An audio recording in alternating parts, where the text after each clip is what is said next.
Scorned by the others of his kind for being born under a blue moon, the vampire Ventus grows afraid and desolated. According to legend, he created a cursed grimoire known as the Book of Ventis, and it said he would one day use it to retribute all upon the vampires of the Crimson Moon.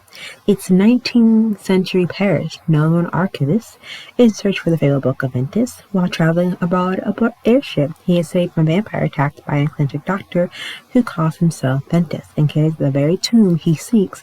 Ironically, the self-proclaimed vampire specialist is a mere human who inherited both his name and the book from his master, the same Ventus of legends. As the odd case of the Charlene Parade crops up, the doctor's ability to restore sanity to vampires by recovering their true name will prove most beneficial. This anime has about 12 episodes. It premiered July 3rd to September 18th of 2021. It does have a second season based off popular manga series. It is action, fantasy, and mystery. These are historical and vampire. Each episode is 20 minutes. And it's rated R and 70+ for violence or family. Let's get started into the review. What I really like about this anime is that we're focusing here on the main character, Ventus, and the lovely grimoire that he has bestowed in his possession, which was left to him by his priest master. And we have Ventus here, the main focal character that will be following through this anime review. And trust me, when you think he surprises you, oh, he definitely surprises me. This dude is like a walking red flag with somewhat good intention, but it depends on how you view him. And by all means, that is how you view him. He's somewhat of a comic really depending on the scene that he's placed in, but it's basically his attempt to reclaim and restore the sanity of vampires, which might not seem like a good way depending since it is 19th century Paris and the humans and vampires are slowly coexisting. But you have this lovable character, Noe, who is like Cinnamon. Could be Cinnamon. Like, we must protect him at all costs. Like, he is so genuine and so sweet and so loving. And he just wants to find out this particular grimoire that the dear old Ventus has. And what I like about him in particular, like, he's like more like the neutral side of everything, along with other characters. Like Ventus wants one side and Noah wants one side too. But for him, his origins are stirred in mystery. It's we get to know him a bit more.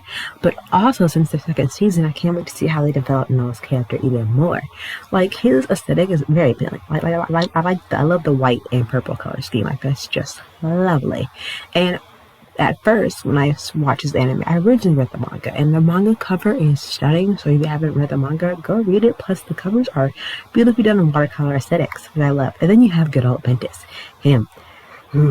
Self-proclaimed mission is to cure all the vampires and make sure they don't lose their sanity. This one right here, who many people have already started cosplaying and, you know, everything else, but like, he's very intriguing to watch and try to figure out because not much is known by him besides him just being human, but he doesn't act human. Like, he is human, but like, there's something like a familiarity of mysterious that surrounds him, even though like how he, you know, pertained the grimoire in his possession in the first place. But, and also when he opens the grimoire, it's very cool how they use like the constellations demonstration to cure the vampire of the sanity. What I also like is like this grimoire, this is what I'm trying to find online. I can't find it nowhere. So if y'all know where to find it, please let me know down in the comments below. But going back to this grimoire, the key of all this trouble and what all vampires want, because they think A, it's good, used for a good reason, or B, used for a bad reason, which you will thoroughly see as you uncover more into this anime as you watch further episodes. But also, this grimoire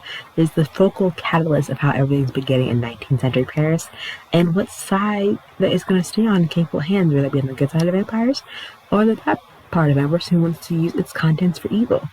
Now, with that being said, I think the case study of Ventus is a very intriguing anime that has been on my very top of my list because I am a sucker for a vampire anime because I'm in that genre, and I love it ever since then. But also, since it has a very interesting color scheme, and since it's not set in typical Japan, it is set in Paris, France, which I love the new changing location. I adore it so much because you see a different branch of culture, especially with how it was like in the past. But with that being said, and wrapping up, my final thoughts on this anime is if you like the whole historical theme of an anime, especially when it's set in a different environment than Japan itself, then definitely check out the case study of Ventus.